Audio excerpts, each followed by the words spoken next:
Welcome, welcome, welcome to the Zone 864 podcast. What is going on? I am your host, Trap the Don. What's good? What's good? What's good? Happy Sunday to you all. Happy Sunday Fun Day. Hope you all had a great weekend. Going to be talking about Tulsa, Oklahoma today. As you all come into the room, as you all come into the podcast, this broadcast, make sure you hit that like, share button, hit that subscribe button, whether you're watching on Twitter, Periscope, or YouTube. Y'all know what it is.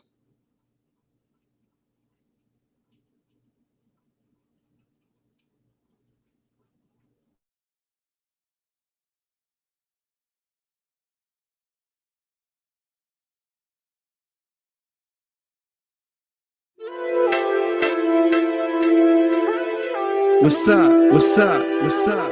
You know who this is? This your boy Trap Easy. Can you see me? Can you see me? Can you see me? I can see you. I can see you. I can see you. I can see you. Temptation is easy, but life is hard. I like my chicks thick, just like Nicki Minaj. I've been rapping for a minute, but it's just the beginning. I'm allergic to losing and addicted to winning. Ain't rich, but the swag is worth a million. Iced out wrist, yeah, homie, I'm chillin'. Entrepreneur, trying to get my money to the ceiling. Bill collector, stock calling, what a wonderful feeling. Responsibility for me, it comes with age. This a new chapter in life, so turn the page. Ain't trying to stay back in the past, forget the nonsense. Got no time for haters or negative comments. I remember growing up, man, I used to have dreams, and now I just want to be a success by any means, whether it be in this music or something else. I'ma make the most out of the hand that I was dealt. I'll be on the grind all day, every day. Champagne, jet plane, I'm going to the top. Money on my mind all day, every day. I'ma go so hard, I will not stop. I'll be on the grind all day, every day. Champagne, jet plane, I'm going to the top. Money on my mind all day, every day. I'ma go so hard, I will not stop. When I was a teen, niggas couldn't tell me nothing. I was so young and naive, it's hard to believe, especially when it came to relationships. Loving for the wrong reasons, it's because of those hips. Fascinated by the way the girl's body was shaped. You damn right, I was trying to get that birthday cake. Instead of focusing on girls, should have been focused on college. Cause the older I get, life requires more knowledge. Times change, went from recession to progression. And I hope all these CEOs have learned their lessons. Being greedy will put you on the street corner with the needy, holding a sign, cause now you can't even make a dime. That's why I'm learning how to cherish the little things in life. I try to do less wrong and try to do more right. And little homie, don't pay it to those bums. You can make it anywhere, no matter where you from. I'll be on the grind all day, every day. Champagne, jet plane, I'm going to the top. Money on my mind all day, every day. I'ma go so hard, I will not stop. I'll be on the grind all day, every day. Champagne, jet plane, I'm going to the top. Money on my mind all day, every day. I'ma go so hard, I will not stop. I approach rapping with the same passion as acting, illustrating actions while you imagine what happened. Money don't make me, I make money. It be a fight to the death if anybody take it from me. I'm a real G and real G's do real things. I've been putting in work since before I was a teen. Ain't talking in the streets, I'm talking over the beat track. This is murder first degree.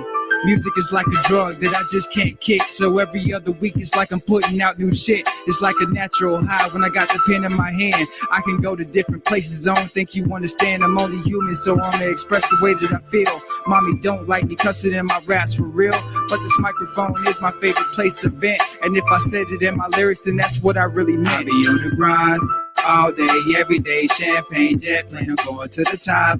Money on my mind all day, every day. I'ma go so hard, I will not stop.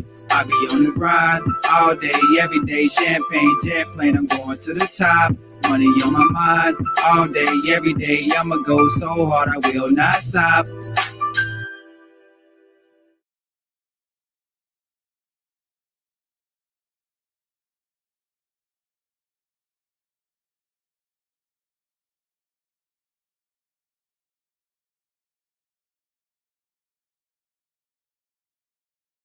Please remember that this is just a melody. Y'all know what it is. Make sure y'all hit that like button. Make sure y'all hit that share button. Make sure y'all hit that subscribe button. Let's go.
Yeah.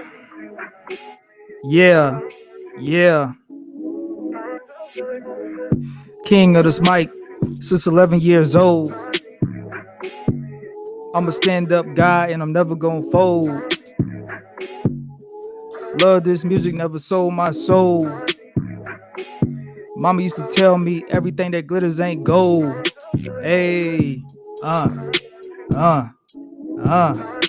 yeah, yeah, yeah. What's going on, y'all? Welcome to the Zone 864 podcast again. Once again, I am your host, Trap the Don.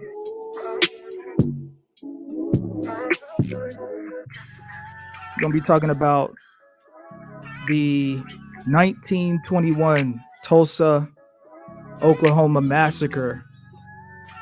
It's been 100 years since the bombing of Tulsa, Oklahoma. 100 years happened on May 31st, 1921. So actually, that would have been a week ago tomorrow,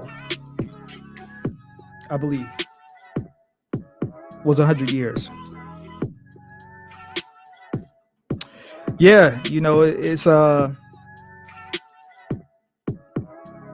fight going on right now. You got Floyd Mayweather versus Logan Paul, but man, forget all that, man. I'm not about to sit there and waste my time with all that. What for? What I'm watching Floyd Mayweather and Logan Paul for? What? This fight doesn't even go on Floyd Mayweather's record. And obviously, this is a major clout buzz for Logan Paul. You know, he's been on this kind of weird thing where, you know, I guess this is his new hobby, boxing. But yeah, man, you know, I figured I'd rather spend my time talking to the people, spreading knowledge, actually talking about something with substance. We got all these random cyber attacks going on in the United States. That's because too many people are busy being entertained. Too many people care about, you know, watching what's on TV or trying to catch the Mayweather Logan Paul fight. Too many people are too busy wanting to be amused and entertained. Nobody wants to learn anything anymore. Nobody wants to take the time to learn how things work. Nobody wants to take the time to figure out why America is being infiltrated so much. And I can tell you why. It's because everybody wants to be entertained. And I understand us normal 9-to-5 working folks, we work hard. We want to be entertained. You know, we want to sit back and laugh and cry and and watch different things, and that's cool. But at the same time, we got to make sure that we're preparing the next generation. We got to make sure that we're preparing our kids to deal with the reality of today, which will be their reality soon enough tomorrow. We got to make sure that we're preparing our kids to inherit what we're going to be leaving behind when we're gone. We got to make sure that we're getting in their heads, giving them the knowledge. We got to make sure that they understand that it's important to be entertained. It's important. I mean, it's okay to be entertained. It's okay to go on YouTube. It's okay to look at different things and relax. It's okay. But at the same time, don't lose focus on reality of what's really going on out here. I've said it before and I'll say it again. We are in the middle of a paradigm shift. Everybody is asleep while everybody else is awake. The people that are wondering what's going on, these are the people that are asleep. People like me that's coming on this microphone telling you what's going on. I'm the person that's awake. And I don't even like to deal with this whole woke culture and all of this kind of stuff. I'm just telling you what it really is. But enough about that. I got a lot to get through today. So in the spirit of this 100-year bombing, the massacre of Tulsa, Oklahoma, I've been paying attention to what's going on social media. I've been paying attention to who's been tweeting what, who's been posting what on Instagram. I've been paying attention to the seriousness of the people that we listen to, these the people that we watch in movies, the people that we listen to in radio. I've been paying attention online to see who's going to be posting what and who's going to be trying to get a message out. Please remember, And this is just a melody. but I saw a couple things that were actually kind of disturbing. You stop the music right quick. I saw a couple of things that were actually kind of disturbing. Let me see if I can pull that up here.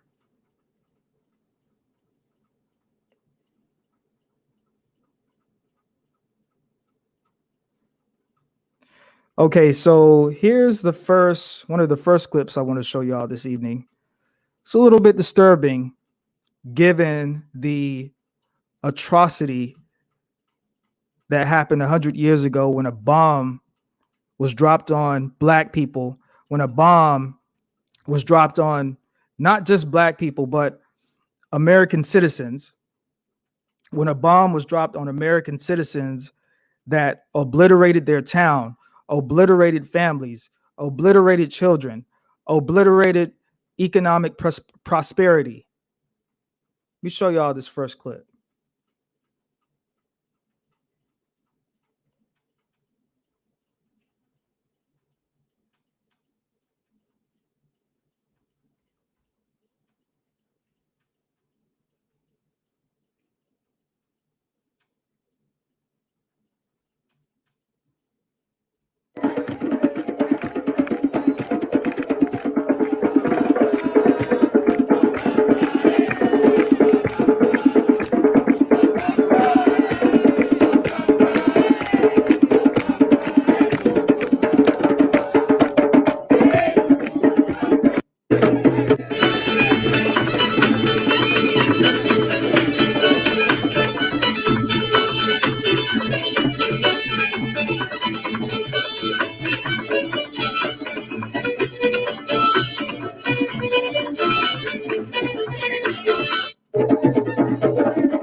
Okay, so I wanted to show that first clip because we just had an election last year, 2020. One of the worst years ever, probably one of the worst election cycles ever. in modern times. And it's funny because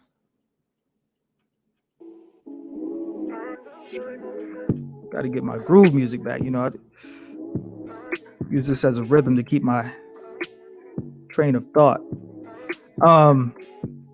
It's funny because in any other culture where let's say, whether it be the Holocaust, whether it be the atomic bomb that was dropped over in Japan, you don't see these kind of antics happening. You don't see the buck dancing. You don't see the buffoonery and the coonery that takes place. Yet when it comes to black people wonder why what are our politicians doing? Why are our politicians not responding? Where are the politicians? Where's Washington? Where's Congress? I just showed you what Congress is doing. I just showed you members of the Black Caucus, of the fraudulent Black Caucus in Tulsa, Oklahoma, dancing on the 100-year anniversary of the Tulsa, Oklahoma massacre, the bombing of Black people, the bombing of so-called American citizens.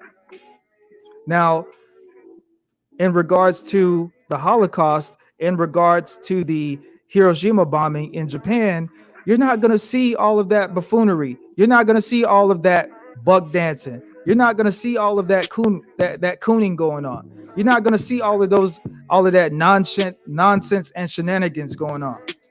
But somehow, some kind of way, when it comes to Black people, when it comes to the struggles that we're going through, that we're dealing with, when it comes to us remembering events, somehow we always want to find a way to commemorate the moment, or we always want to find a way to commemorate what's the word I'm looking for? We always want to find a way to commemorate the particular time that we're trying to highlight, that we're trying to still get justice for to this day. Keep in mind that this incident happened 100 years ago when white Americans went over Tulsa, Oklahoma in airplanes and dropped bombs on Black people's heads. And then 100 years later, we're seeing members of Congress, members of the Black Caucus that want to go and dance in Tulsa, Oklahoma like everything is okay. So when Black people are questioning what's going on and nothing is being done, that I'm showing you what's being done. They're bug dancing. They're cooning out. They're doing a whole bunch of nonsense and shenanigans to avoid the real issue. Let me show y'all something else.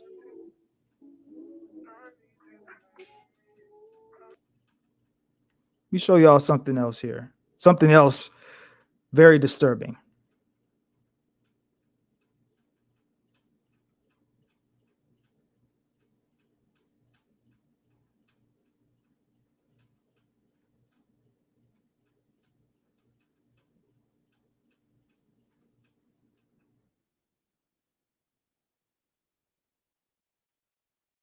Ain't gonna let no racism turn me around. Oh, turn me around. Oh, turn me around. Ain't gonna let no racism turn me around. I'm gonna keep on walking and keep on talking around. Oh, turn me around. Ain't gonna let no racism turn me around. I'm gonna keep on walking.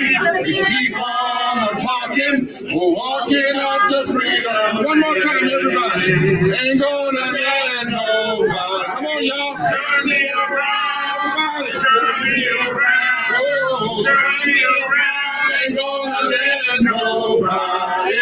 Turn me around. I'm gonna keep on walking, keep on talking, marching up to freedom. Ain't gonna let no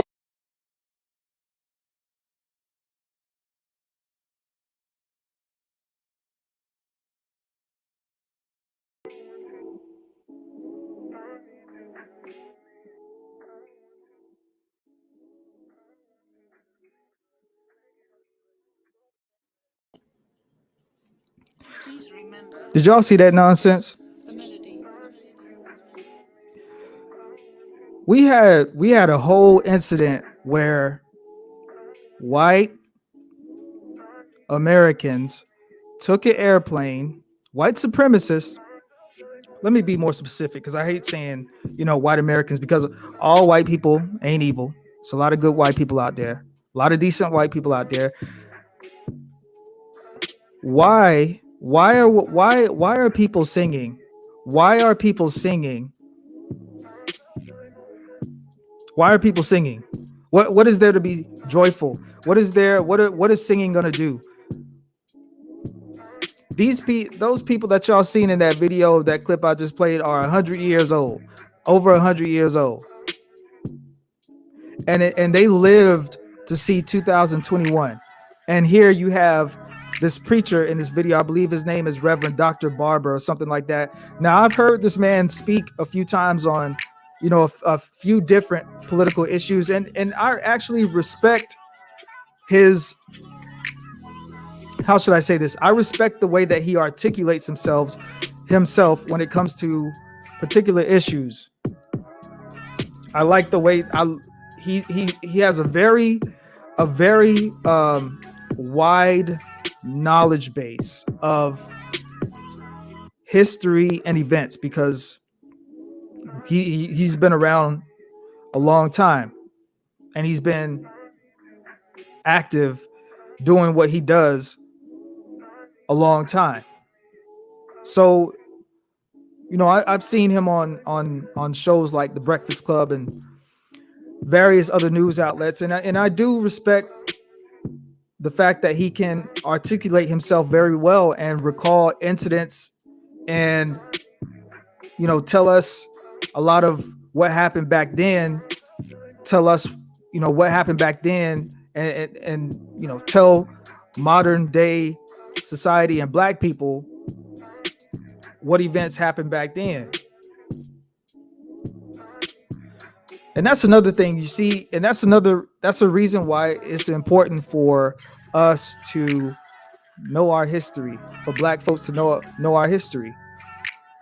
Most of our history, there's a lot of our history that's written down, but I'm gonna tell you, a lot of what I've learned about black people has came by listening to older black people, and not just any black people. I'm talking about people like Dr. Claude Anderson. I'm talking about like people that know, that were really in it for real. I'm talking about the OGs. I'm talking about people that was actually really active and not standing on the sidelines like a little coward. People that was in the streets, marching back then, that was actually trying to be active and organize and push your local politicians. I've learned a lot by listening to people that were actually active, not the coward people.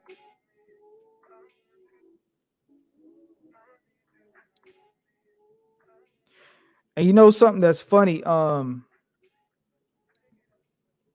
of all the people that I've seen, and I know this guy, people feel one way about this guy, and people feel another kind of way about this guy.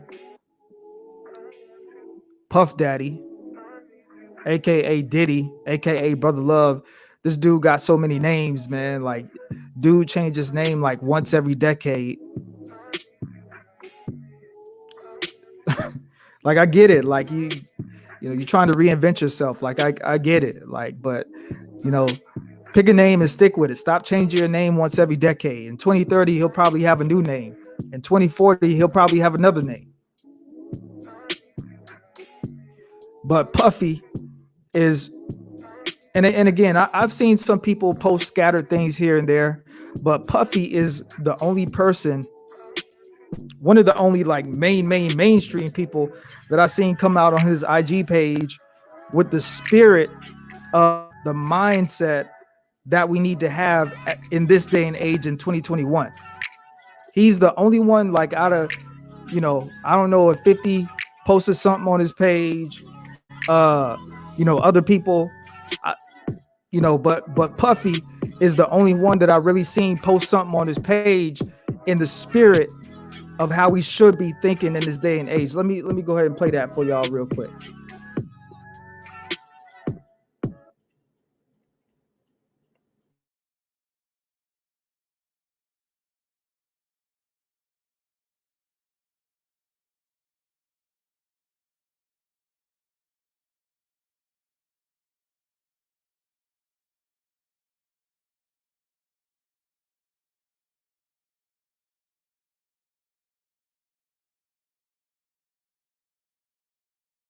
I'm tired of this shit. They burnt kids. They did this. We can't even breathe. We got 0% of the wealth. I want to tap into, do any of y'all want to fight? The fuck? This is the fight.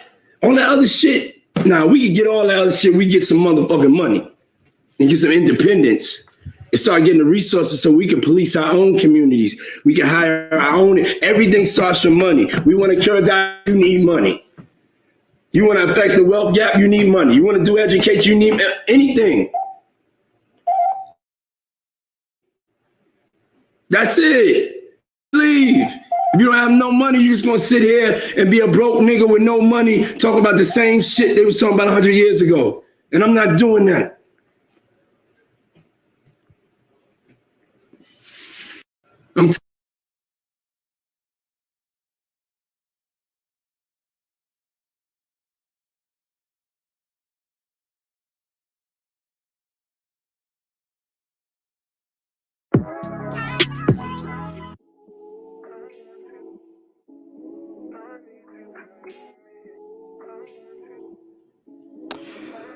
Yeah, take that. Take that. Take that. Yeah. That was your boy Puffy. P. Diddy. Brother Love. Talking that talk. Drink some water real quick, man. Because I'm going to get through everything that I got to say.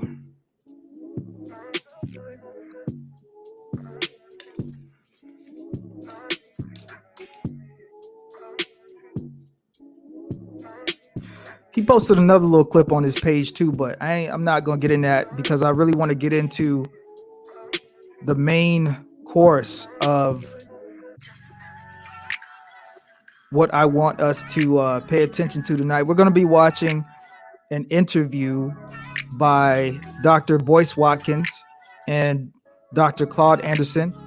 Dr. Boyce Watkins has a program on his YouTube channel that he does called Powernomics Thursdays. Anybody that is a supporter of Dr. Boyce Watkins knows what I'm talking about. Powernomics Thursdays is a segment where Dr. Boyce Watkins invites Dr. Claude Anderson on to talk about current events, talk about past history, to talk about the things that he's accomplished that relate to things that are going on right now to help us understand what needs to be done. So let's go ahead and get into that.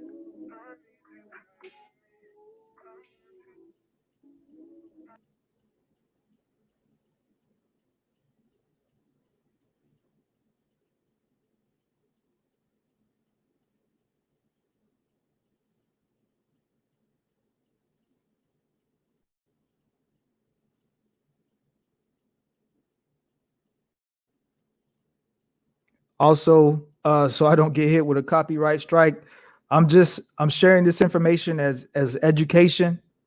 I'm claiming fair use. So please, Dr. Boyce Watkins, if you see this or if you get a notification that I'm using your stuff, please don't hit me with a copyright strike. I'm just using this to educate Black people, to educate young people as to the seriousness of the issue when it comes to the massacre of Tulsa, Oklahoma in 1921.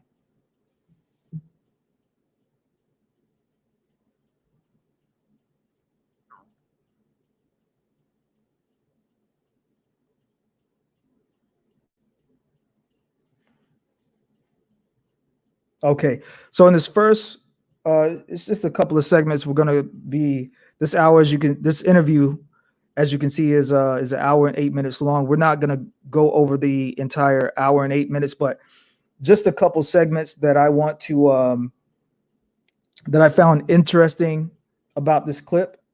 This is Dr.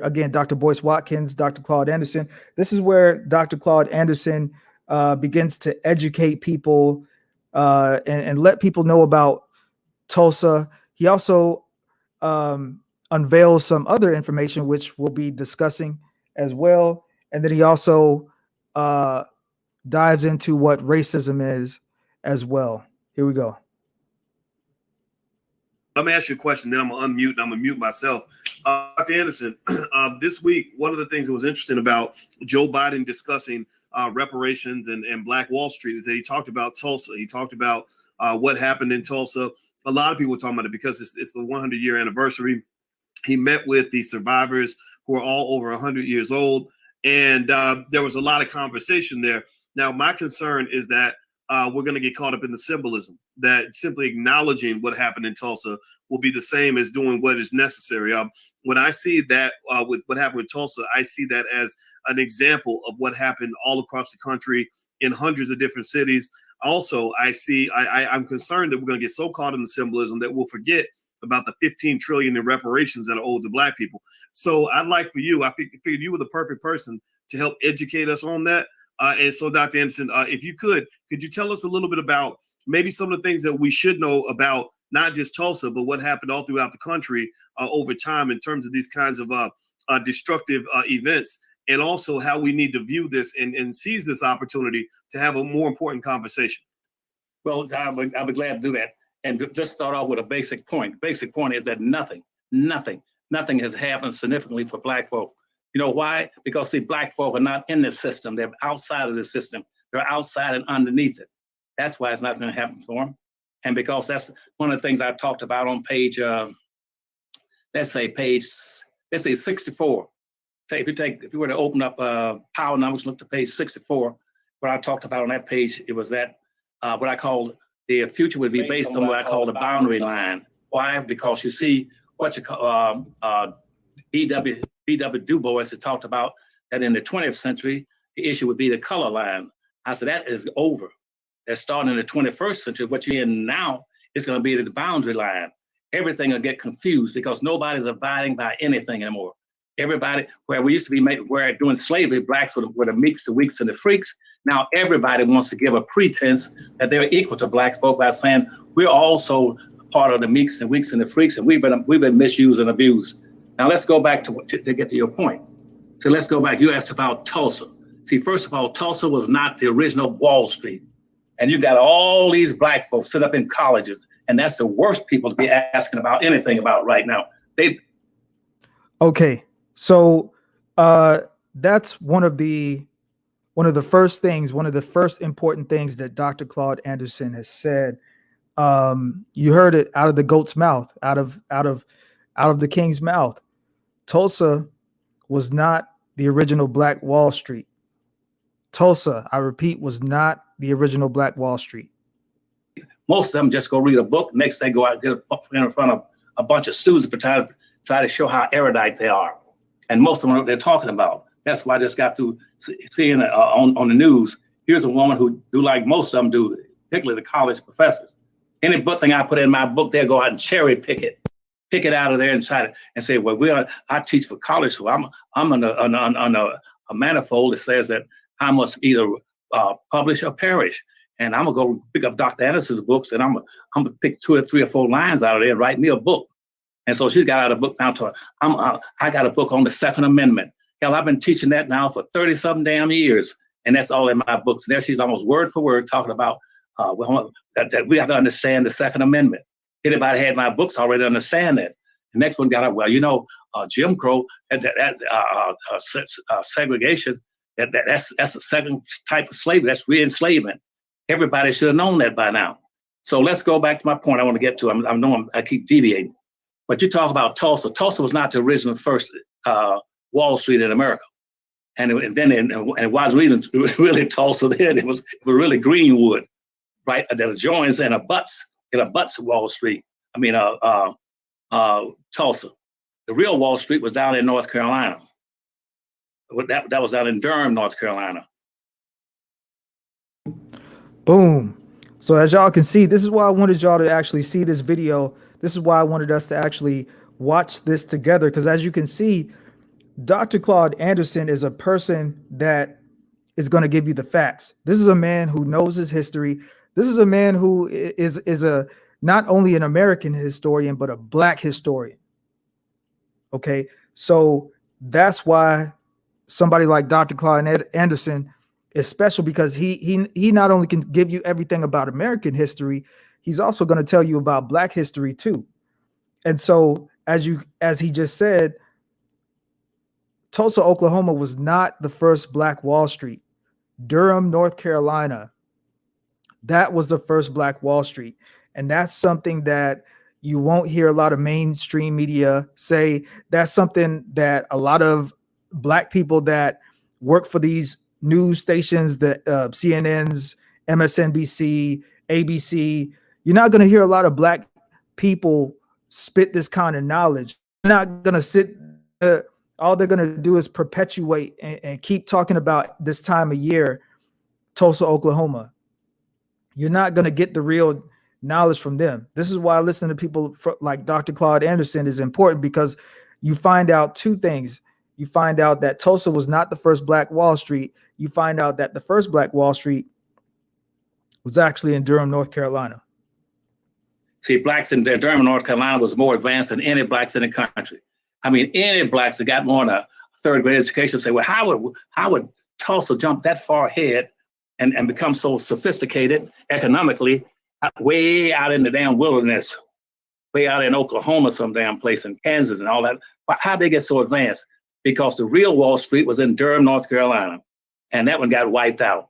And they are the ones that had started all the insurance companies, and they had the banking systems down there, and they had their own bus lines and cab companies. And North Carolina was very sophisticated. That's where that came from. And so what whites have always destroyed anything that would put Black folk in a position to be competitive with them. That is the nature of walls. That's the nature of racism. I've told Blacks all of my life now, since I was 21 years of age, what racism was. They still want to try to define racism by how white folks define racism. What did whites say? Racism is whether or not you like somebody or you're mean to them, and that's what racism is. That's a lie. Racism is an economic issue. It's a group-based economic issue where groups are competing to own and control resources, wealth, and power. Boom. Again, Dr. Claude Anderson just keeps dropping bombs. Lord, let me not even use that. Let me not even say bombs, because bombs is not, it's not nothing to play with, especially in the subject of today's broadcast. Again, we're talking about Tulsa, Oklahoma, the Tulsa, Oklahoma massacre that took place in 1921, where white supremacists basically took a bunch of airplanes and dropped bombs on a thriving economic town. They killed women, they killed children, they killed an essential part of the American economy, which even today, America is still studying, how Tulsa, Oklahoma, how a group of Black people that were literally thrust into the middle of nowhere, because I want people to understand that those people that were in Tulsa, Oklahoma, those people were people that were displaced from slavery. Those people that were people that were migrated from the South to Oklahoma is still the South, but it's like Midwestern kind of. Those are people that were pushed there in hopes that basically they would just get sick and die, or basically they wouldn't be able to be knowledgeable enough to survive the elements and thrive. But boy, oh boy, were people wrong. And so this is where Dr. Claude Anderson is talking about racism. Notice what he's saying. He's not talking about racism in the sense that most people talking about it, which is where oh, I'm black and they white and they don't like me, or this person is Asian and I don't like them. This person is Mexican or Hispanic and I don't like them. No, that's discrimination. That's hate. That's hate and discrimination and prejudice. When a person doesn't like another person because of skin color, because of ethnicity, because of religion. That's hate, that's discrimination, that's prejudice. The way that Dr. Claude Anderson is defining racism, he's basically saying that the racism is because, keep in mind, the key word in racism is race. The key word in racism is race. So basically what he's saying is that the racism, where racism comes into play, is about, especially here in the United States, it's about power. It's about who controls the most power, who is willing to do what to maintain and apply the power.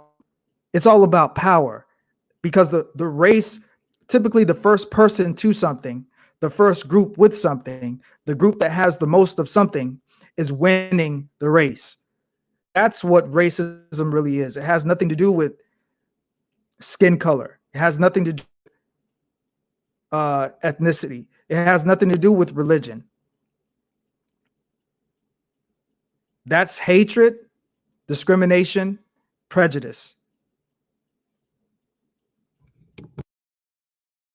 That's what racism is. That came up in 1859 on the eve of the Civil War.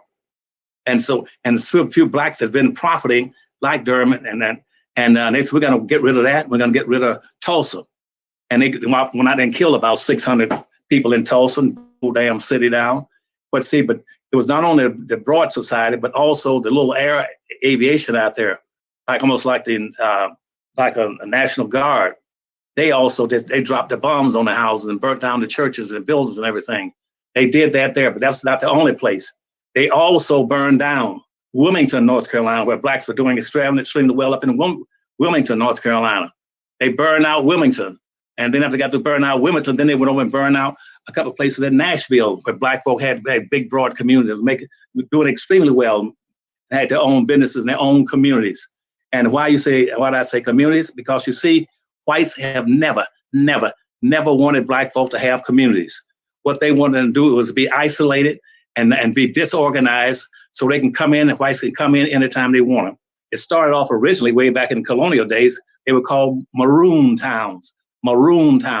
And black folk would get away from white folk, go way out in the woods, way up in the mountains, any place, and build their own little communities and maroon towns. And whites would always go out for maroon hunting. Once or twice a year, they go out there looking for them and try to find where they are in the hills. And as soon as they find them, what they would do? They would kill them and burn them out. That was true all through history, whites. And so to make a long story short in that regard, this is very important for you to understand, particularly with the Congress, is that up until let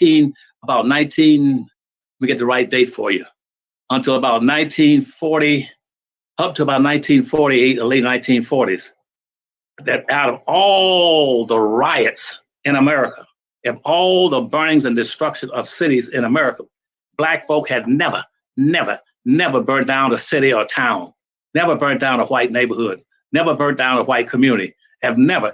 Only person been doing that is whites. Whites have been burning down towns now ever since the founding of slavery.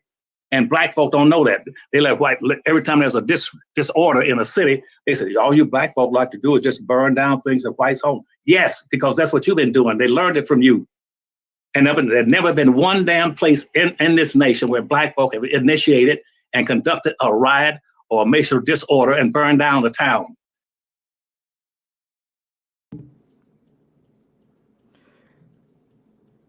I can't make this stuff up, man. Y'all, this man is 80 something years old. And again, he's been through it. This man has worked in several presidential campaigns, several presidential administrations.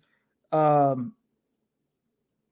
mean, you can't say it any more polite, any nicer than what Dr. Claude Anderson is saying right there.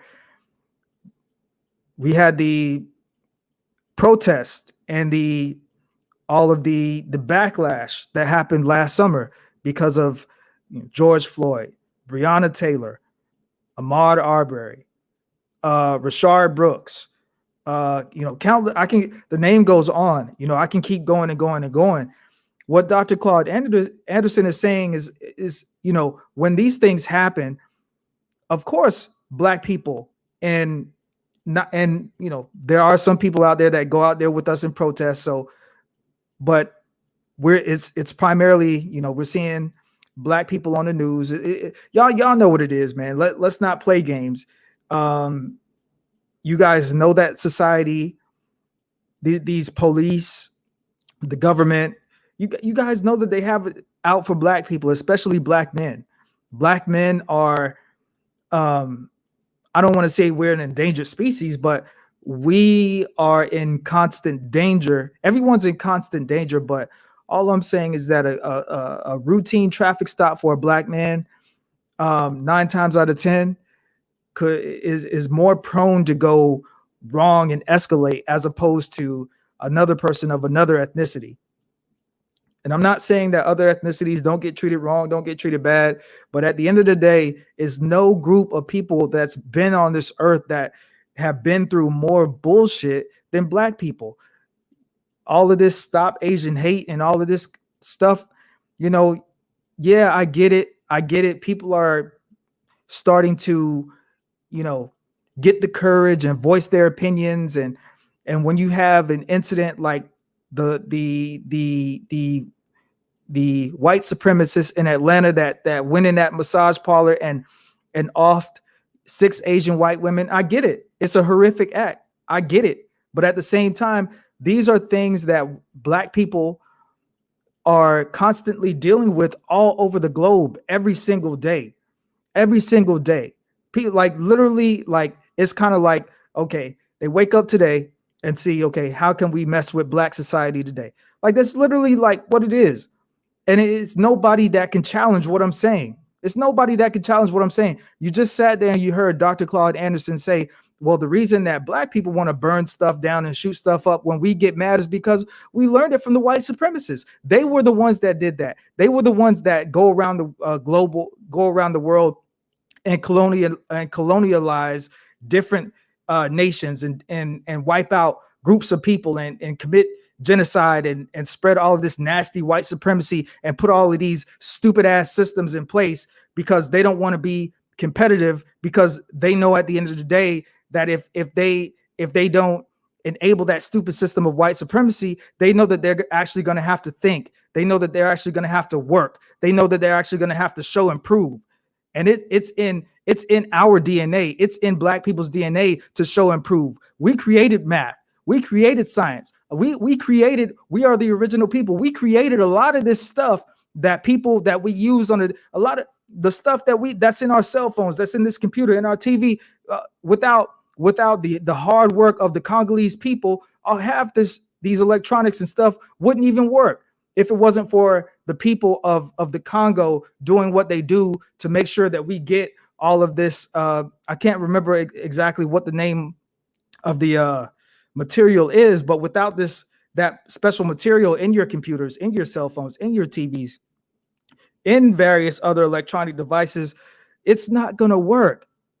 So let's not sit here and act like what I'm saying is hogwash. Let's not sit here and act like what Dr. Claude Anderson is saying is hogwash. Let's not act like these injustices that we keep seeing over and over and over is hogwash. It's reality. It happened and it's happening. But as I said, I just named a few: Durham, Wilmington, Greenwood, and then in Nashville. Then they went within after, also about 1921s and the early 1920s, they went to New York and burned down a whole big neighborhoods in New York and hung Black folk from the telephone post. They killed off about 400 or 500 Blacks up there. Then they did the same thing in Chicago. And then after they went that by 1923, they went down to Rosewood. Rosewood was down south of Florida, South Florida. They went down there because a white woman again claimed that she had been raped by a Black man. And they went down there, the whites stormed down there because they knew Black folk were disarmed because they're always telling black folk, y'all shouldn't have any weapons. And that's what the black codes were about, and segregation, saying the only thing black folk could have was a rifle for hunting. They could not carry pistols and other weapons. And so they went down to Rosewood, and they hung about 200 blacks down in the Rosewood and killed them off and ran most of them into the swamps. Then they finally chased them out and killed all those, and about a few survived that for Rosewood. But black folk now have been running from white folks, and white folks have been raiding, burning down black towns and black communities way beyond Tulsa. Tulsa was just one. So if you're going to start talking about reparations, don't start telling me about reparations for Tulsa. What are you talking about? Some form of symbolism. Well, we're going to go out and make it symbolic. We'll go out and have a march. We'll have a demonstration. We'll have a parade. We'll have bands playing. And by now it's too late. You know why? Because in Tulsa right now, or Greenwood, probably most of the damn land and buildings now belong to whites. That's another important thing. We have to stop allowing the narrative to stop going around. We can't, like Dr. Claude Anderson just said, he just literally dropped some knowledge, some heavy knowledge on y'all, talking about the true definition of racism, talking about Tulsa was not the first Wall Street, talking about Durham, North Carolina was the first Black Wall Street, talking about the current Wall Street that's in New York, how that used to actually be another Black Wall Street, but was taken over by white supremacy and white supremacists. Like, y'all got to understand, like, this world is a cold place, and a lot of what you were taught in these public school systems and a lot of what they're teaching your children now is a narrative of what they want you to know. So if you're going to talk about, like what Dr. Claude Anderson is saying, if you're going to sit there and talk about Tulsa, then you have to talk about Rosewood. Then you have to talk about Chicago. Then you have to talk about Durham, North Carolina. Then you have to talk about Tulsa, Oklahoma is just a staple. It's just a staple for all of those other hundreds of prospering Black cities and earlier Black Wall Streets. The reason that we talk about Tulsa, Oklahoma, so because 100 years ago was not that long. I just had a grandfather last week on June the 3rd turn 96. So my grandfather was around. Granted, my grandparents are from Trinidad. I am half Trinidadian, but I speak up for what goes on with Black Americans here because I'm half Native Black American as well, and I don't want y'all to get that confused.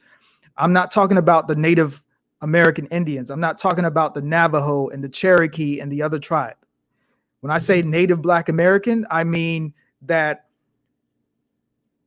I have family members that were slaves on my mom's side.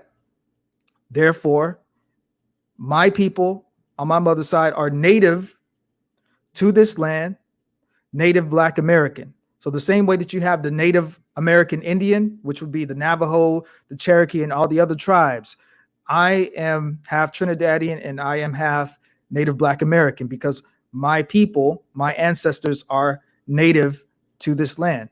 So, yeah. What are you going to do when they go and put a bunch of money to further enrich them? That's ain't going to help Black folk. I don't ever see anybody saying this program is strictly and solely for Black people to take up for all the wealth and all the pain, all the suffering, or for lack of fact that we gave out over 2 billion acres of free land to European coming to this country to freeload. They came here specifically to get enrichment. And we gave them 2 billion acres of free land, but we would not give Blacks 40 acres and a mule. And so now, but anytime there's a race riot or this disturbance, they burn out something, they'll bring in whites. That's why Trump passed what's called an Opportunity Act right now up in New York, to what used to be Old Harlem. So now Old Harlem, it used to be all Black in New York. That's being gentrified. Asians, Arabs, and Hispanics, and whites taking it over. Blacks don't own a damn thing, more than 1% in the entire country. And all they talk about for is symbolism, and everybody always wants them to get out and march and walk. Tired of seeing Black folk think that's being good. That shows that we're kind people. that we're compassionate people, that we are acquiescing people, that we are friendly to other groups coming into the country. Other groups see black folk as being stupid. That you're the only people that won't compete. You don't demand a damn thing. Every time you put people in power or in a position, you never ask for a damn thing. Again, y'all are hearing it from the good doctor himself, Dr. Claude Anderson. What he's talking about is all these black politicians that we have, all these celebrities that we have now in black society that have all of this wealth, that have riches beyond his dreams. They get, they're too, what they want to do is they want to sit there, they want to endorse somebody like a Barack Obama. They want to endorse somebody like Joe Biden. They're too busy endorsing. They're not asking tangibles. They're not in Congress's face. They're not in these politicians' face. They're not in these people's face. The people that actually have the power, the people that actually have the power to make the adjustment, the people that actually have the power to adjust the laws. They are not in these people's face. They are too scared to ask these people. They are too scared to voice what we really need, what black people really need, what poor people really need, what middle class people really need. They are too scared to ask because, oh, they don't want to get canceled, or oh, they don't want to they don't want to lose their white fan base, or they don't want to lose any privileges that they might have when it comes to the White House and other various cushy things that they might have privileges or access to. All these other groups out here, the Asians, they're not even asking, they're telling. The Hispanics, when something goes wrong, they don't ask, they tell. All these other, the Middle Easterns, Jewish, they don't ask, they tell. They are up in these politicians' faces. They are making their demands known. They are making their demands public. They don't care who knows it.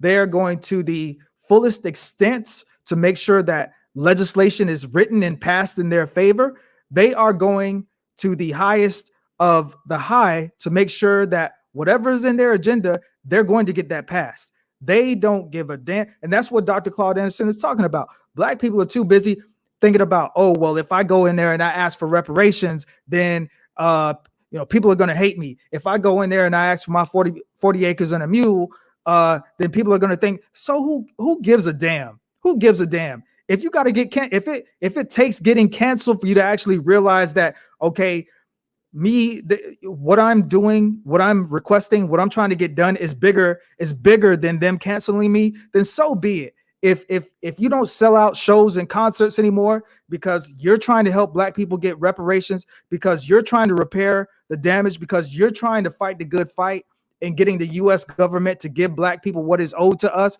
if it causes your brand to sink 30%, if it causes you not to get as many patrons and customers in your restaurant because you're out here talking that real stuff, because you're out here fighting for black people, then so the hell what? Because I'm telling you right now, all these other groups of people, they don't give a damn. They'll sit there and smile in your face, and they'll go in the next room and conversate with their friends and family about what the come up is, what the next move is, what the next power play is. But black people are too concerned with what other people think about them to sit there and actually go ahead and flex your power. Go ahead and sit there and not even ask, demand that we get what's ours. That's what Dr. Claude Anderson is talking about. That's what I'm talking about. Now, after being in 2 presidential elections like Carter, campaign manager, or being the vice campaign advisor up in Maryland for Clinton, guess what? See, Clinton said after about 2 or 3 years, I'm just surprised they never demanded anything from me. All they want from me is to hire one of us here and there, and to come to an NAACP and a dinner and buy a few tables, tickets. Blacks don't demand anything. And right now, Biden ain't gonna do a damn for them. I told him, and I'm not making this point anymore because I'm gonna cut that out soon. He has to build a black high-speed system going from almost the border of South Carolina, all the way across those 4 cities, or towns, or states, called the Cotton Belt, going all the way out west. Biden has made a commitment to give almost all that infrastructure money to Amtrak. Amtrak can get all that money. That's the old rich white family guards gonna get all that money. They're gonna tell black folks, look, they're gonna help you. They're gonna get some new seating on there so you can sit down in soft seats again. But it's not gonna be owned by you, ain't a damn thing gonna be owned by you all. So I'm pissed. That's what I'm pissed about, all these things. Black folk don't understand, and what they think other people see as being friendly and kind and generous and compromising, white, other groups, Arabs, Asians, Hispanics, they see that as being stupid, that you're stupid people. We can come into your neighborhood anytime we want for business, because nobody, and most of the programs right now that Biden is going to put money into is going to the Hispanics. Hispanics are nothing but whites speaking Spanish. Arabs are, again, or whites practicing Islam and got their own religion and speaking the language. All right. Go ahead. So again, Claude Anderson just dropping more knowledge on y'all. He telling y'all what the play really is. He telling y'all what the game really is, man. And that's the problem, man. To see a lot of people don't want to soak up game. A lot of people want to sit there and watch the Floyd Mayweather versus Logan Paul fight tonight. What for? What for? What for? Floyd Mayweather already done fought 50 fights, done won 50 fights. People want to, because it's a possibility that Logan Paul might knock out Floyd Mayweather, man. Use common sense. I'm not gonna sit there something that I already know the outcome to. And that's the thing. Like we give so much of our attention to things. Like people would rather watch that fight than to watch somebody like me talk about what I'm talking about now. You know, I get it. I'm not no celebrity. You know, I'm just some random dude in his living room over here spitting, dropping knowledge, trying to put people on, trying to wake people up. And I get it. You know, I'm not, maybe I'm not handsome as Floyd Mayweather or as Floyd Mayweather, but I'm telling you right now, the game that everything that I'm telling you right now is way more expensive than anything Floyd Mayweather got in his house. The game, the information that I'm sharing with y'all, the knowledge, the history that I'm sharing with y'all right now is way more valuable than anything Floyd Mayweather got in his house. Why? Because it's knowledge. Why? Because it's not something that somebody could take from you if you miss a payment or two. It's not something that just see you on the street, rob you for. This is knowledge. This is in your brain. This is in your soul. This is in your heart. This is knowledge. And that knowledge, and you actually, it's nothing more valuable, especially for Black people. It's more valuable. And that's the only reason why I come on, do these broadcasts, why I've been care for me, because I know a lot of they're not getting that information. They're not getting that the way that I'm getting it. They don't have anybody that's in that game the way that I'm spitting it. They don't have anybody that's putting them on the way that I'm putting people on. I don't need to have a million to put people on. Just listen to me and what I do and watch what I do over time, because that's what it's all about. You're not going to be able to do and accomplish everything right away. Everything's going to take time. And then everything going to start to make sense, because I'm sitting here with people and I'm watching their moves and seeing results happen 5 and 10 years. I'm like, damn, now the shit is making sense. This man right here, Dr. Claude Anderson, is 80-something years old. It's like, and the first time that I ever heard him speak, my mind was blown, because I'm like, where have you been all my life? This information been on. Where has the people that's close to me that know this information, where have they been all my life? See, I was talking to my daughter the other day about some information. She asked me a question, and it was, I can't remember the question. Might have been about Martin Luther King or something like. But she asked me a question and I answered it, and she was like, "Oh, I didn't know that." And my daughter is 12 years old, and I'm putting her on game right now. I'm giving her game at 12 years. That when she's 22 years, my dad told me that. My dad told me that this was going to happen. My dad told me what I need to do to be successful. My dad told me to look out for people like you. My dad put me up on game 12 so that I could be more suited and better prepared for the future. So it won't be hard for me to maneuver out here. Yeah, my dad taught me that when I was 12. And I cherish those moments that me and her get to have conversations and that I get to get and I love it when she asks me questions that she is suspicious about, that she's curious about. Because I'm not gonna sugarcoat shit. I'm not gonna sugarcoat nothing because the world doesn't sugarcoat nothing. All this stuff that they have on the internet, your children can type in a website and see. When they go to school, they're gonna tell them information that they shouldn't even be known for the next few years. I'm not sugarcoating nothing. I'm telling the truth. I'm putting it up on game. I'm 100% real.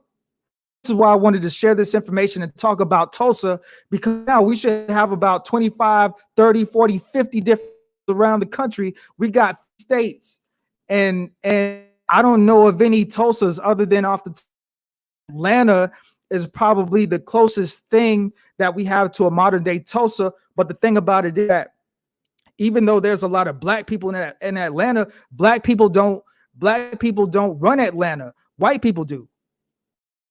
Ran Atlanta, then black people wouldn't have allowed for the MLB All-Star game to be moved from Atlanta to Colorado over some stupid ass voting laws.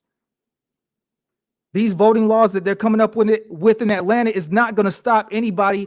Is not going to stop other people from going out and vote. Okay, they're saying you need a voter ID. Well, then we're going to go and we're going to get a voter ID a year in advance. We're going to make sure 6 months in advance it's time to vote in these midterms and these local elections and these presidential elections. We're going to make sure that we're prepared 6 months to a year in advance. We're going to make sure that I know if I'm an older person and I know that I'm going to be on my feet, maybe I might bring a foldable wheelchair and wait in line and sit in the foldable wheelchair just in case. Maybe I'm talking about we can't hand out snacks in lines. People can't, all of these restrictions. I don't care what they say. People always want to find some kind of little excuse. But the thing about it is, other ethnicities, other societies, they're not finding excuse. They're getting the job done. We don't have the luxury and we don't have the time, and we're not in times where we can keep giving excuses.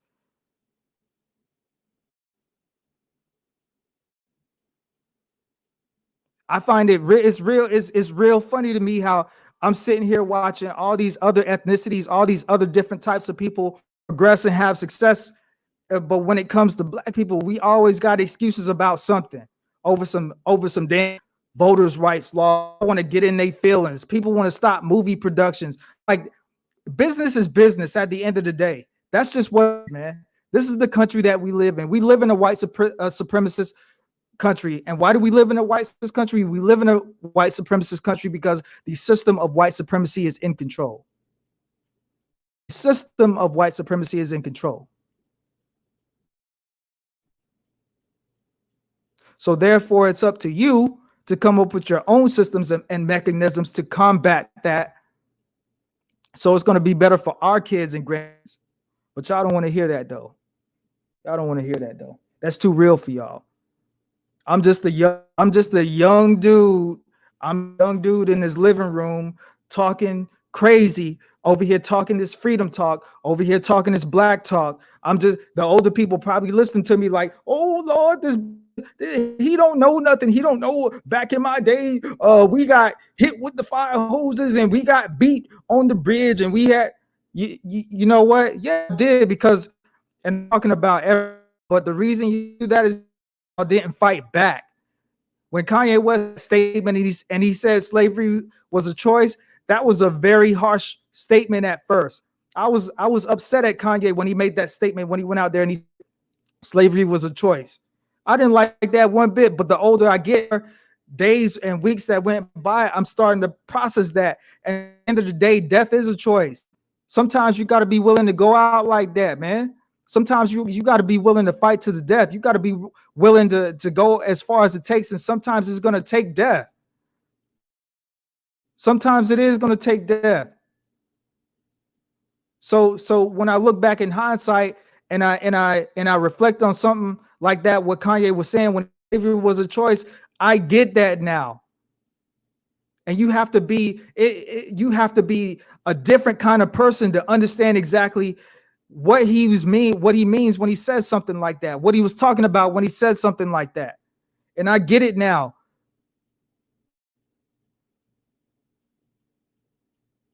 Y'all don't hear me though, man. Y'all do not hear me. Y'all do not hear me tonight, man. All right.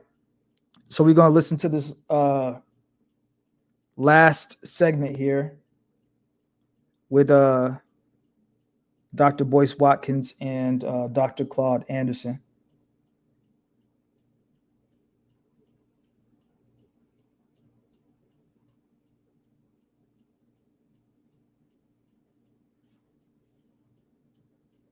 Hey, so Dr. Anderson, I'm going to ask you a question now about Biden and this conversation about Black Wall Street. I think a lot of people were surprised that it was addressed.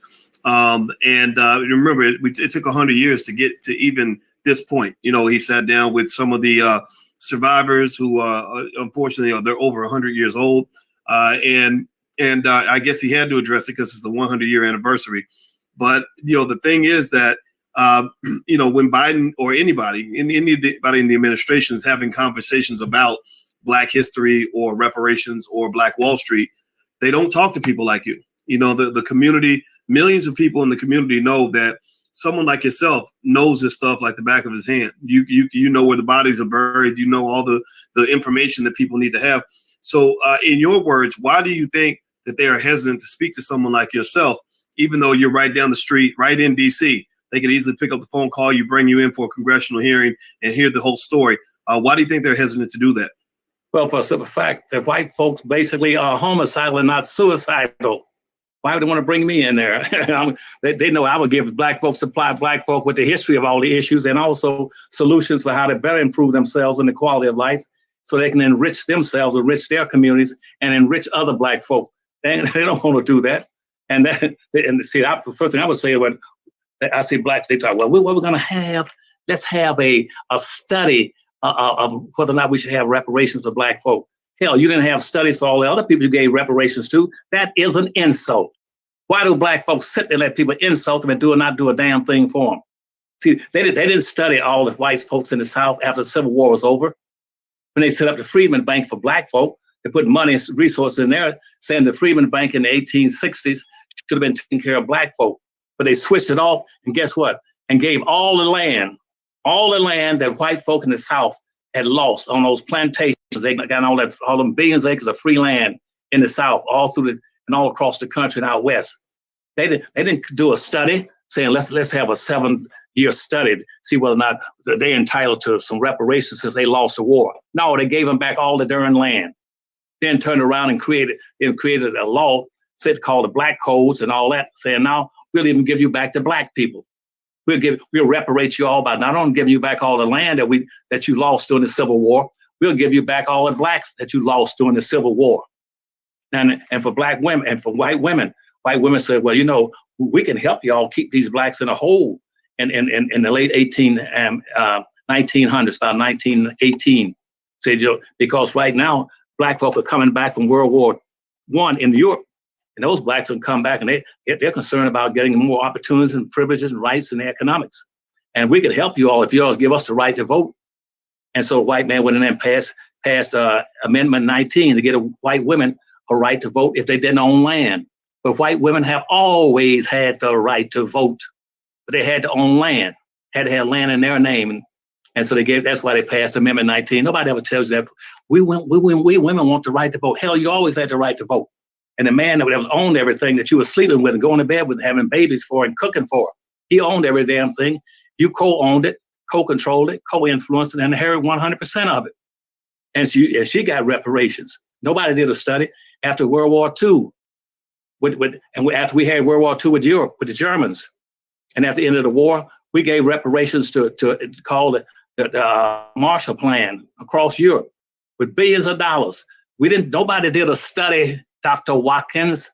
And now black folk talking about, well, we got to approve House Bill 40. We approved that in the House of Representatives. We might not be able to get it through the Senate. So we have to take a little while and slow it down and try to figure out how we can get it through.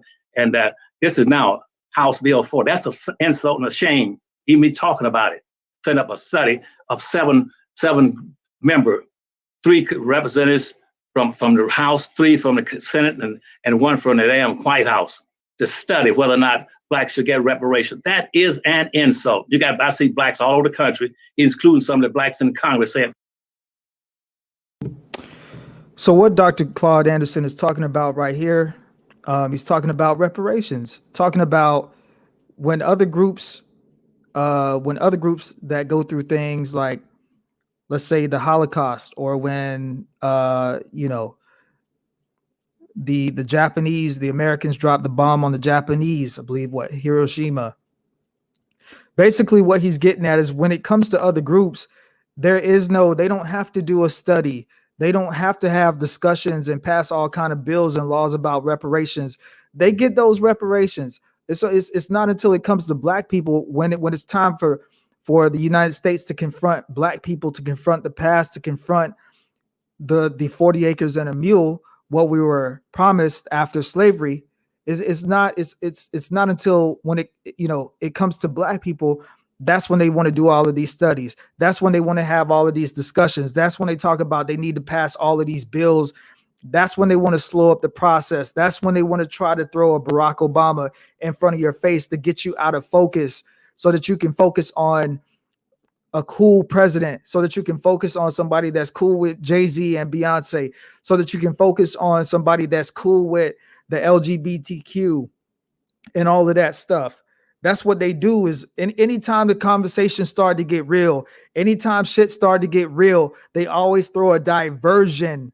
They always throw a wrench in the way to get your focus off of the real conversation, of the real issue, of the real topics. And black people go for it every single time. You went with it when it came to Barack Obama. Now you went with it again when it comes to Joe Biden and Kamala Harris. You fall for every tool, every trick, every pothole, every diversion they throw your way. You don't know how to stay the course. You don't know how to stay focused. You don't know how to keep the pressure on. You don't know how to say, I don't give a fuck about no Barack. I don't give a fuck about no Joe Biden or Kamala Harris. I want my reparations. I want what's owed to me. When you give me what's owed to me, then we can talk. It's called quid pro quo, something for something. Quid pro quo, something for something. Black people have been practicing what Dr. Claude Anderson likes to refer to as what's called the doctrine of unequal exchange for so long. It's freaking crazy. Okay. Black people thought voting for Barack Obama, that was something. You thought that was your reparations. That was your gift. That was a present for slavery. When in reality, black people put Barack Obama in office both terms, and black people got absolutely nothing from Barack Obama being in office. Both terms. The only thing that black people got from Barack Obama was more perpetuation, more hope, more yes we can, and he threw in some healthcare stuff, and then he of course threw in this LGBTQ stuff, which has all of this nonsense that's going on today, where a person can be born a male or a female and say that they're non-binary because they don't know how to deal with the issues that's going on in their life. So what happens is they have this dissociative disorder that happens within their mind, and because they don't know how to cope and associate and deal with their problems, they want to say that they're non-binary. They want to say that they're not a male or female because they are disassociated with their brain, with their hormones, with the reality of what's really happening in this world, what's really happening in this life. when you go and do things like what Barack Obama did, then that's what gets us to the point where we are now, where we're having to deal with all of this nonsense, where people are literally out of their minds and they don't want to be the person that they were born to be. This is what happens when you accept a democratic shield, when you accept a token, when in reality, it's supposed to be quid pro quo. I will vote for you if you give us tangibles. I will vote for you if you give us reparations. I will vote for you if you give us the 40 acres and a mule. I will vote for you if we can get more opportunities in Black communities, if we can get more financing, if we can get more financing through banks so that we can become entrepreneurs, so that we can finance small businesses, so that we can purchase homes, so that we can actually so that we can actually live the life that we're supposed to live. This is what happens when you accept tokens, when you don't practice quid pro quo. This is what happens when you practice the doctrine of unequal exchange. You get the exchange, but you don't get the equality back. You don't get what you're supposed to get back. And a lot of these old Negroes out here will tell you, oh, you need to go vote Democrat because they're for blue collar workers or they're for middle class people. That's nonsense. The past two Democratic presidents, which is Barack Obama and Joe Biden, I'm telling you, things have completely gone south. And I don't want to sit here and say that I'm a Trump supporter, but one of the things that I appreciate about Trump is that when he said something, he actually did it. He was not a panderer. He said something and he did it. When he got in office and he said that he was going to repeal Obamacare, even though I guess Obamacare may be a good thing. Some people say it's a good thing. Some people say it's a bad thing. When he got in office, he did exactly what he said he was going to do. So, I mean, the people that voted, like, I'm gonna tell you the truth. I never seen so many in the people with hood. I never seen so many people in the hood with money. When Trump was in office. When Trump was in office, I never seen so many people in the hood with money. I never seen so many broke people with money. Trump made it so that everybody could get some money. And now that we have this crime bill Joe in office, what is he doing? Where are all of the things that, well, actually, I'm gonna tell you the truth. He didn't promise he was going to do nothing. Black people were so ready to get Trump out of office that they just went ahead and voted for Biden, even though there was no tangibles involved, even though there was no equal exchange involved, even though there's no quid pro quo involved. There's nothing you're getting in return for your vote. Therefore, you're better off not voting. They say, oh, if you don't vote, you don't deserve to say the right. You can't say anything if you don't vote. And that's bullshit. And let me tell you why that's bullshit, because people like me, people, hardworking Americans that go to work every single day, that have bills to pay, that are doing the right thing, taking care of our children, playing our part in society. We pay taxes. I pay taxes. I don't know about y'all, but I pay taxes. So therefore, as long as I pay taxes, whether I vote or not, I'm going to say whatever the hell I got to say. Because until the government stop taking taxes out of my money, then you know what? Out of my check, then I'm going to say whatever I got to say, because I contribute. I pay taxes. So therefore, I can say what I contribute to this economy. I contribute to taxes. I contribute to my neighborhood, to my society. So don't come at me with that. If you don't vote, you can't say anything. As long as you pay taxes, as long as you filing your taxes, as long as you got a job, as long as you're doing something to make society go around, you can say whatever you want to say. Stop letting people get in your head with this. If you don't vote, you can't say anything. You know what I mean? Like, yeah. So let's get back into this. We should support House Bill 40, and so that we can get some reparations. But they're going to study it for about 7 or 8 years. Now, I got 6 damn college degrees, okay, in social economics, and I worked and earned those stuff. I've been studying economics and Black racial issues for 40 or 50 years. Nobody asked me to do a damn study. So why in the world they got to study reparations for Black folk? And then they also, in World War II, here comes the Japanese. They bombed Japanese and dropped the damn atomic bombs on 2 or 3 cities. And guess what? They say we're going to give reparations to Japanese. Nobody said, but we don't need to give them do a study because we just bombed the hell out of them. And so they gave them, it was called the Point Four program, gave Japan so like $6 billion to repair Japan. And then nobody did a study. Nobody had to study that.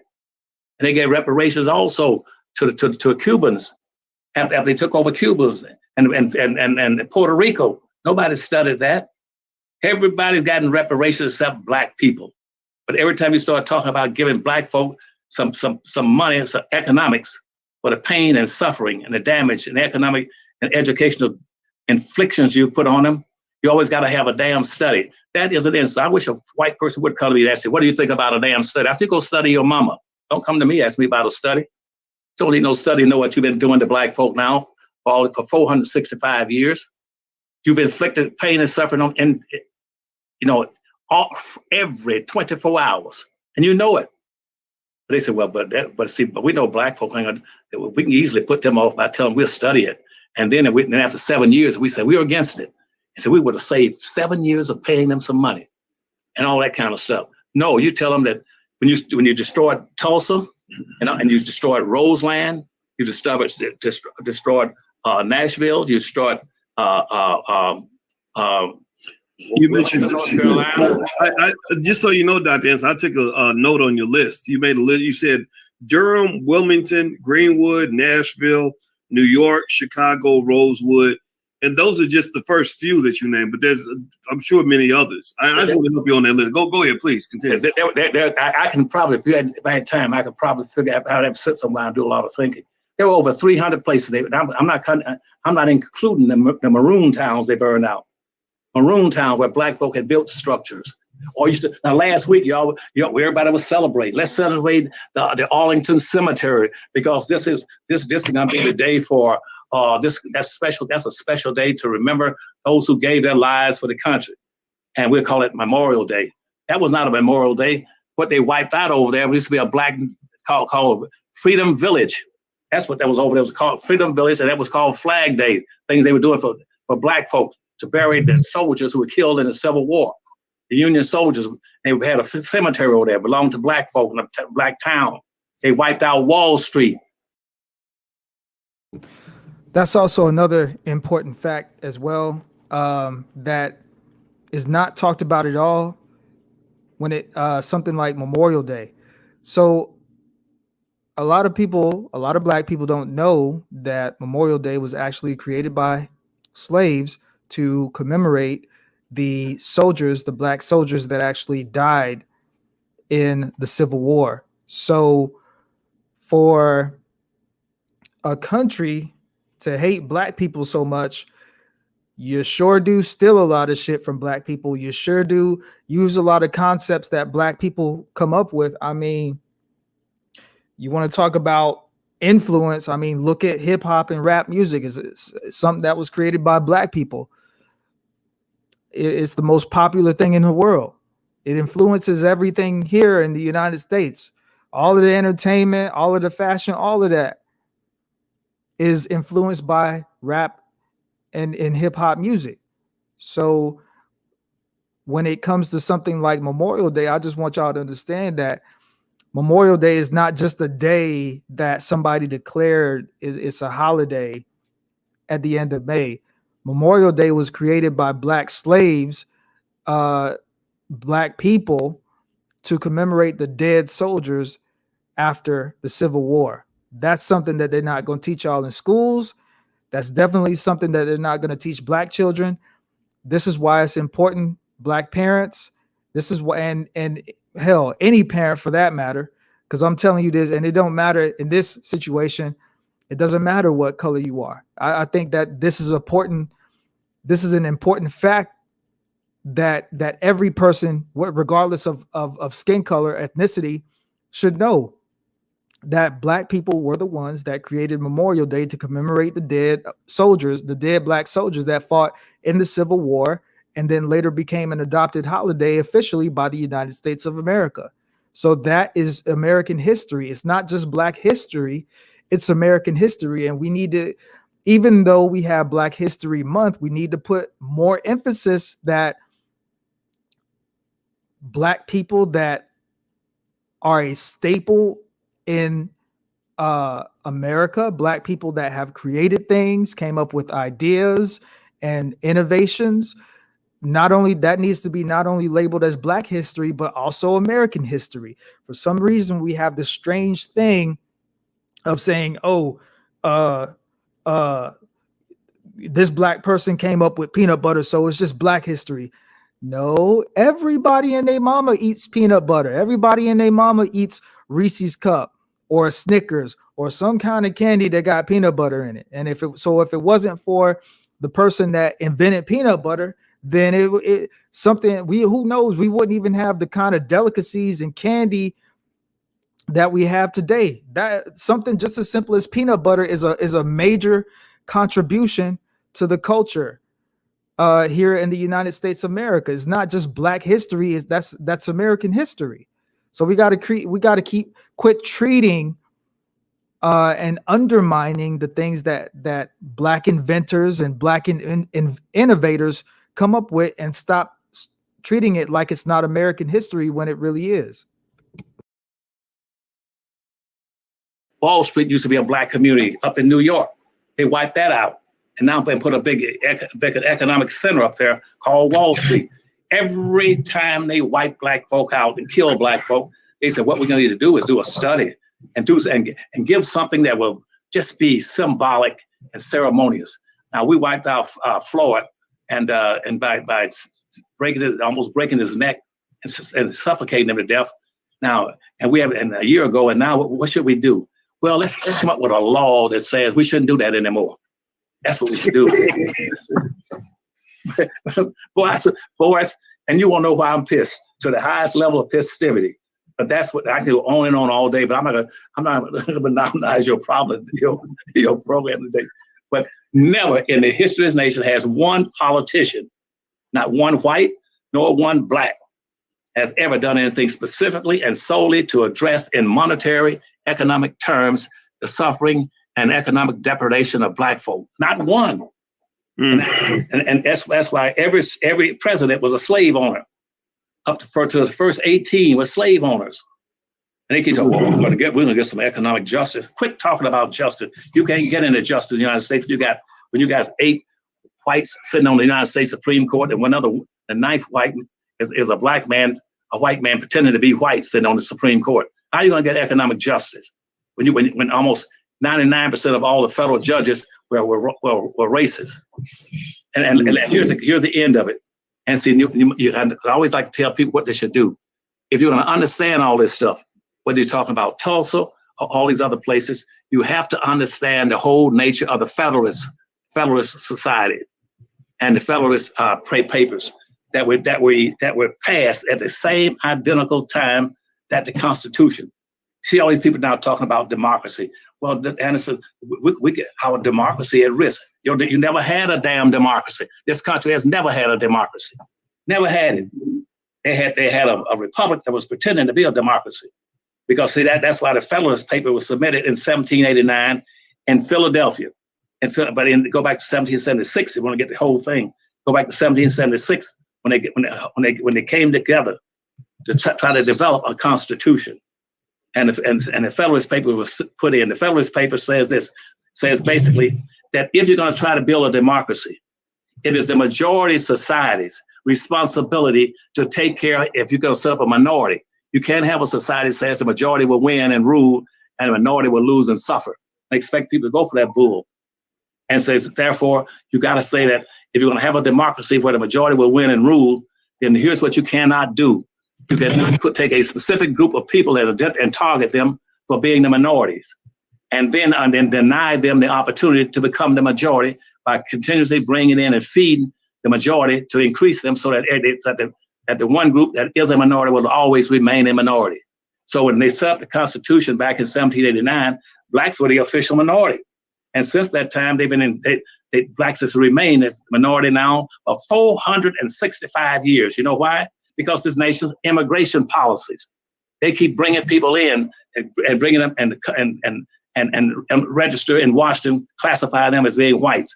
If they got any drop of white blood in them, they're classified as whites.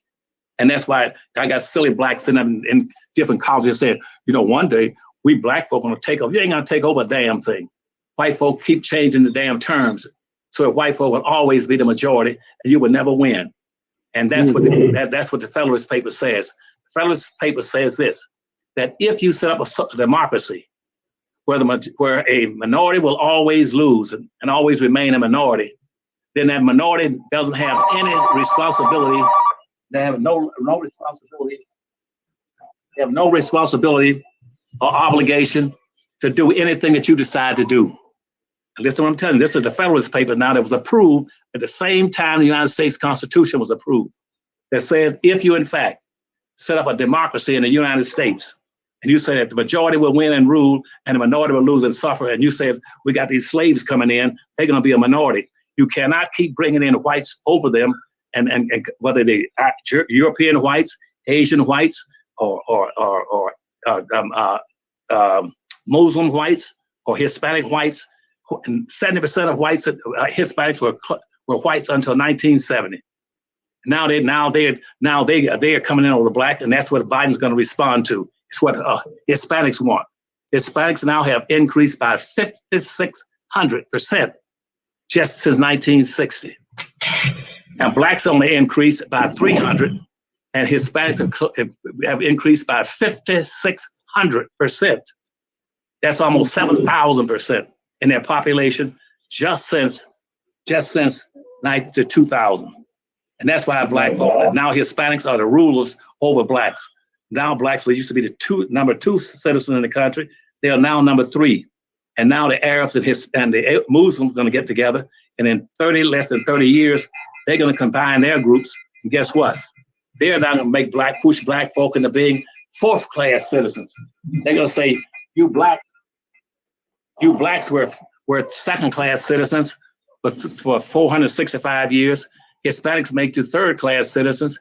And now Arabs and Asians are going to get together and make you 4th-class citizens. So anybody with an IQ over 10 should say, well, if we didn't get a damn thing when we were 2nd-class citizens for 465 years, what are we going to get when we become 4th-class citizens? You ain't going to get a damn thing but the same thing you got. To answer your first question, you're going to get the same thing you've always gotten because you're outside and beneath the system. Nobody's speaking up for you. You can go right. If you want to count the number of blacks in this country, nationally has national visibility that is sticking up and fighting for blacks' exceptionality and the things that they're entitled to. They're entitled to reparations, appreciation, recognition, and reparations. Find me one in the country that's standing up with national visibility saying, right now, this country is not going any further until they provide recognition, appreciation, and reparations to black folk in this country. Find me one. Find me one. And if you try to raise your fingers, I bet you'll be lucky to get one finger on your hand. If you get 2, you can put all those in a cab. Well, everybody, if you listen.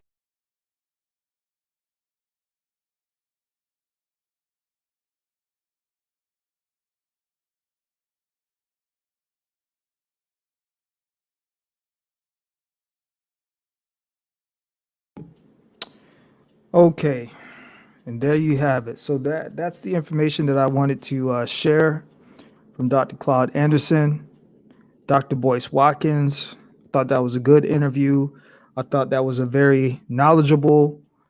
I thought that was a lot of knowledge that was dropped there just in those 2 clips. Again, we're not going to watch the whole hour and something of that interview, but in just those couple of clips, it's a lot of information. Let me go ahead and close this thing out. I'm about to leave off camera, but I'm still here because I got a few more words to say, but we've been on here about an hour and a half, so I'm about to go ahead and close this out.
Please remember that this is just a melody.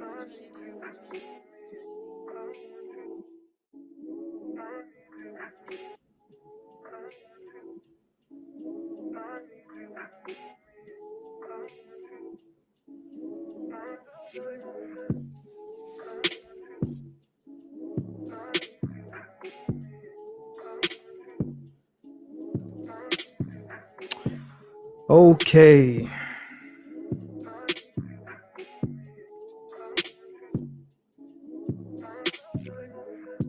Take a look at one more thing here. Hold on, y'all. Hold on. Okay, we're good.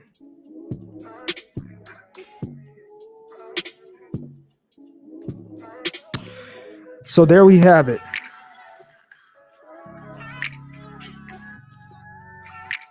The Tulsa Massacre, 100 years later. So again, I wanted to share that information from Dr. Boyce Watkins interviewing Dr. Claude Anderson, because as you can see, Dr. Claude Anderson is the OG. It's important, especially while people are alive, that we get the information from them so that we know the adjustments that we need to make going forward. So in those clips that we just watched, and really quickly, I just want to go ahead and touch on that last piece of what Dr. Claude Anderson was talking about in the last clip, where he was talking about Hispanics being over Black people and talking about Asians being over Black people. What he's saying is that these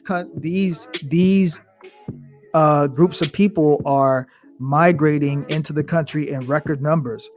These groups of people are growing their economic base in record numbers. So basically, that goes back to what Dr. Claude Anderson was saying in the beginning of the video, talking about racism is control of power.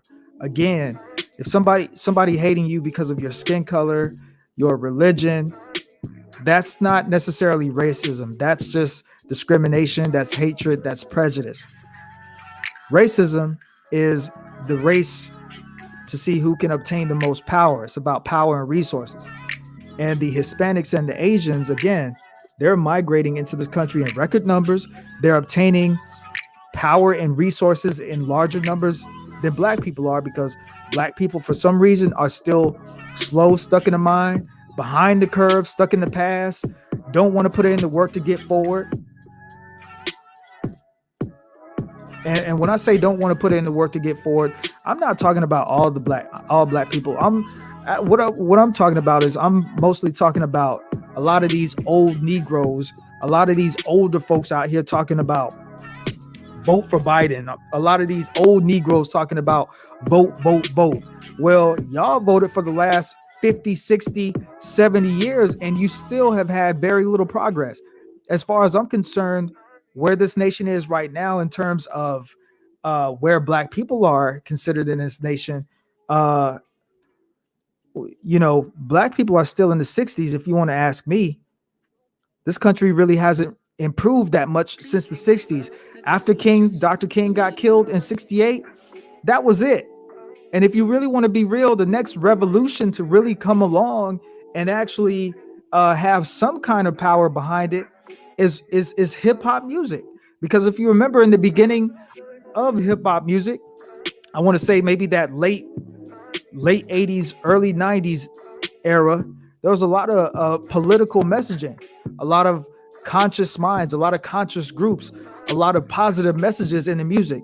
But then what happened slowly after that? Then a lot of these record labels owned by a certain group of people, I'll say that, owned by a certain group of people, got it in their heads of, let's try this. Let's push this NWA stuff. Let's push all this gangster music. Let's push all of the drugs and sex and violence. Even though that kind of content was already in music, I mean, you had a lot more conscious, you had a lot more political woke lyrics, messages, artists, as well as the content where you're talking about the drugs, the sex, the pimping, and all of that. So what we learned tonight is we learned that Tulsa, Oklahoma was not the first Black Wall Street. The first Black Wall Street was actually Durham, North Carolina. And again, Black people, this is why it's important to know your history. This is why it's important to know your history, because history is just a blueprint of what you need to do to get where you're going. See, a lot of other cultures, they know their history. A lot of these Asians and stuff, they know their history. They know about ancient China and Japan, and they know about their culture. But when it comes to Black people, Black people don't be wanting to hear, don't even want to sit down and listen to your grandparents. Y'all would rather go out here and make TikTok videos and watch Floyd Mayweather and Logan Paul and other little silly nonsense. Y'all would rather do things like that rather than sit there and use all of this technology for your advantage. Use all of this technology to actually obtain the knowledge and then apply the knowledge. Because once you have the knowledge, then you know. Once you have the knowledge, now you know better. Now you don't have any excuses. Now is really, the ball's really going to be in your court. It's going to be up to you to apply what you know, what you've learned. Once you have the knowledge about certain foods and you still keep eating the foods and you get sick, you can't say that you didn't know because you had the knowledge. Once you have the knowledge, you have the knowledge. Once you have the knowledge, now you know. We also got to stop letting these public school. We got to become more involved when it comes to these curriculums in these public school districts. I know it's a lot of people outraged that a lot of these schools are turning down, don't want to teach about race theory. And honestly, to me, that's not such a bad idea with these schools turning down race theory. Let me tell you why. Because what people have to understand is that the school districts are going to come up with their own curriculums. So obviously, if the schools are going to be, they don't even teach, they leave out half the shit when it comes to U.S. history. So how do you expect race theory to be taught the right way when they're going to be the ones creating the curriculums and leaving out shit? And then for those of us such as myself or somebody like a Dr. Claude Anderson, who actually gives a damn about Black history, when your child comes home and asks you about something, and then you tell them, no, that's not the truth, that's not actually what really happened, now they're confused. So when it comes to Black history and stuff like that, it's the parents' job to teach your Black kids about them and to teach them about their history. Because once they have the knowledge, they don't have an excuse anymore. And that's another thing. A lot of older Black people have refused to share the knowledge. They just want us to get out here and find out on our own. But thank God we have people like Dr. Claude Anderson and other pioneers, other real ones out there, other OGs that understand that information and knowledge is key, because without that, you can't unlock any doors.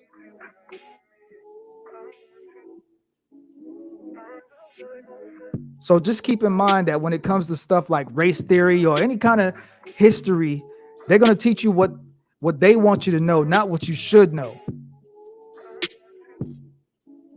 That's how they keep these narratives going.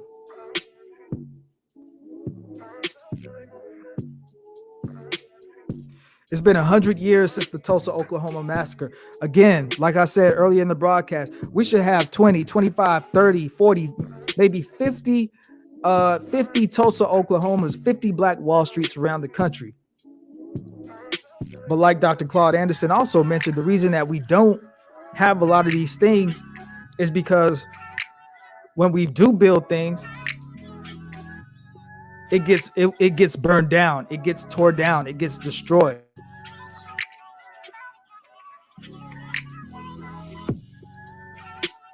But that don't mean we stop trying. We still got to keep trying. We still got to, you know what I mean? Like when other societies and other countries get their stuff blown up, man, they don't just stop, they rebuild.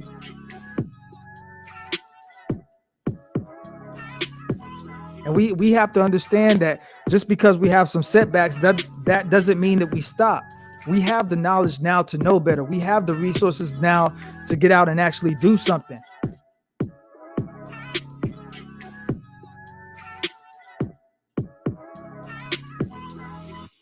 You know, there's this stereotype that black people are lazy and we just want to sit around and collect unemployment and collect welfare.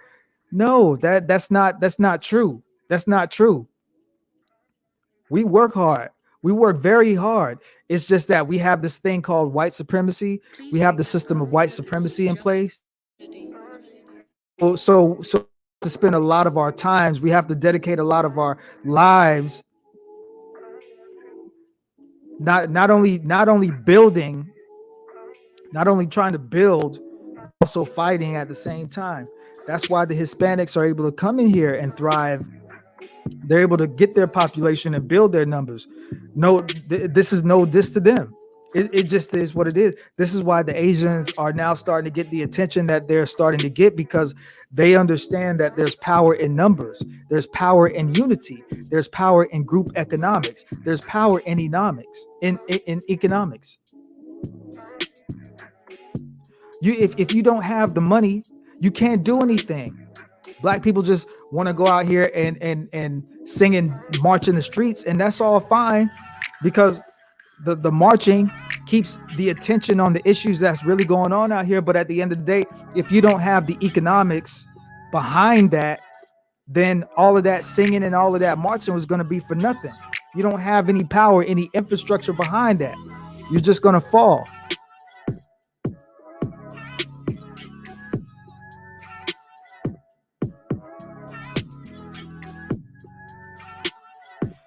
So I appreciate y'all for watching tonight. Thank you all for watching.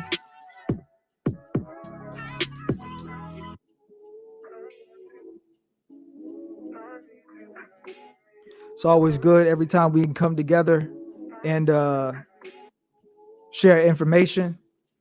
Before we go, I just want to take care of some minor housekeeping.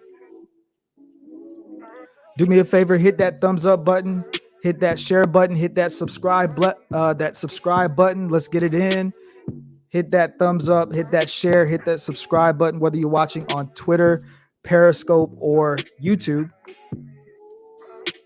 Also, if you would like to contribute to the podcast, you can do so via Cash App at $Z864PC, $Z864PC. You can see it on the screen. You want to follow me on Instagram, just type in Zone 864 Podcast in the search bar. It should come up. And if you want to follow me on Twitter, you can follow me. That's actually wrong what you're seeing on the screen, but my Twitter handle is at podcast zone 864, at podcast zone 864, if you would like to follow me on Twitter. And also, if you would like to subscribe on YouTube, just type in Zone 864 Podcast and it should pull up, and you can rewatch these educational videos as many times as you want. I hope you guys have enjoyed tonight's presentation. I love you guys. Make sure y'all stay safe. It's getting hot out there. Make sure y'all drinking plenty of water, and I will see y'all next time. Peace out.